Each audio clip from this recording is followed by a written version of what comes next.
So we talk about so many potential initiatives that are underway right now where space and specifically commercialization of low Earth orbit are concerned. Space habitats definitely seem to be that next frontier as the International Space Station the government looks to eventually decommission the International Space Station. So talk to us about Starlab and what the financial opportunity of this commercial space station could be.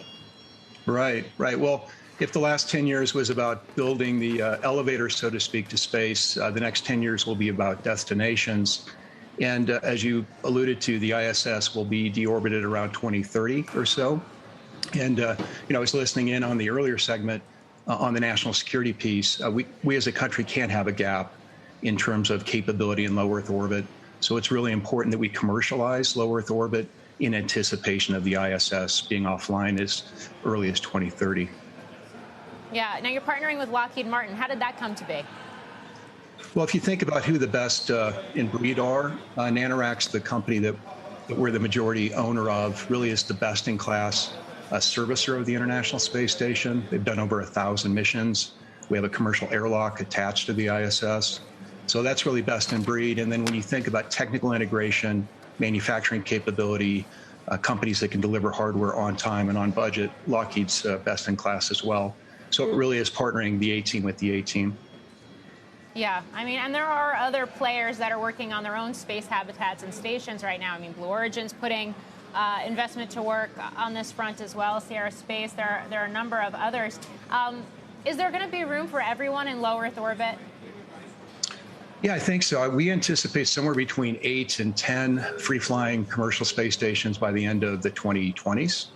So I think there's plenty of room in the ecosystem. Yeah, no, I think, and that shocks people, Morgan, I know, but when you think about all the capability that we can enjoy in space, not only space tourism, not only human-rated habitat, but things like space manufacturing, science research, it really is going to be a renaissance of in-space capability.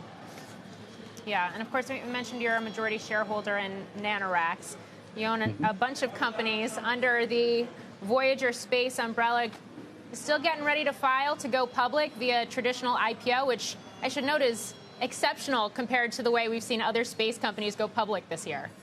Yeah, that's certainly our intention, Morgan. There's maybe one or two other acquisitions we would like to get done prior to that. But yeah, we're on a glide path to get filed here pretty soon. All right. And I also just want to ask you about your nonprofit, Space for Humanity. You're the founder, you're the chairman.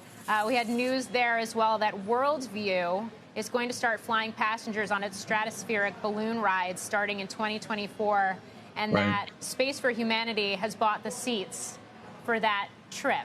Are you going to be on board? I don't think so. The whole purpose of that organization is to democratize access to space. So I think it's unlikely. And just to be clear, I don't run it. I'm on the board. I'm the founder, but I'm not actively involved in the day-to-day.